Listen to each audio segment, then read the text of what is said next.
Hello everyone, welcome back to RVC Telangana వంటలు. అందరికీ ఉగాది శుభాకాంక్షలు ఫ్రెండ్స్. అందరు బాగున్నారా? అందరు బాగుండాలి, అందులో మనం ఉండాలి.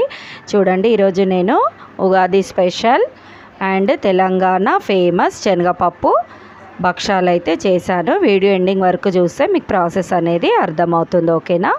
చూడండి, నేను 2 kgs పప్పు అయితే ఆరబోసుకున్నాను. ఉడకబెట్టి నేను కాటన్ క్లాత్ పైన అయితే గాలికి ఆరబోసిన ఫ్రెండ్స్. ఓకేనా? అట్లా ఆరబోస్తే మనకి క్లాత్ నీళ్ళన్నీ పీల్చుకుంటుంది అనమాట. పూర్ణం పొడి పొడిగా మంచిగా వస్తుంది మనకి. తర్వాత ఒక బేసన్ గిన్నె తీసుకొని కిలో మైదా అయితే తీసుకొని నేను సాఫ్ట్గా అయితే తడుపుకున్నాను. ఆయిల్ పోసుకొని తడుపుకోవాలన్నమాట. ఒక 1 hour అయితే నానాలి ఫ్రెండ్స్. ఈ పిండి నానితే మనకు భక్షాలు అనేవి పొంగుతాయి, పొరలు పొరలుగా వస్తాయి అన్నమాట. ఓకేనా? చూడండి, వీడియోలో చూపించినట్టయితే తడుపుకోండి ఫ్రెండ్స్ మీరు. తర్వాత బెల్లం తీసుకున్నాను 2 kgs, సమానంగా తీసుకోవాలన్నమాట.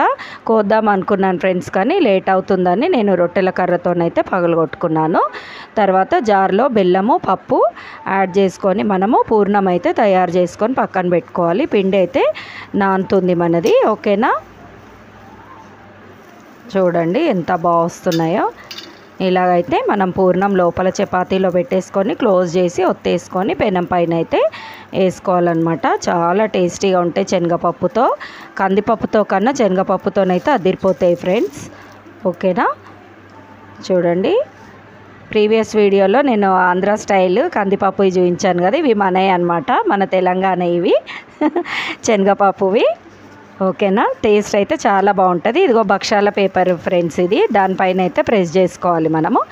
అట్లా ఆకు వేసేసి పెనం పైన ఆకు తీసేస్తే అయిపోతుంది. అస్సలు విరిగిపోయే ఛాన్సే ఉండదన్నమాట. సో మీరు కూడా ఇలా ట్రై చేసి ఎలా వచ్చిందో కామెంట్ సెక్షన్లో అయితే చెప్పండి ఫ్రెండ్స్. వీడియో అయితే లైక్ చేసి షేర్ చేయండి. బాయ్.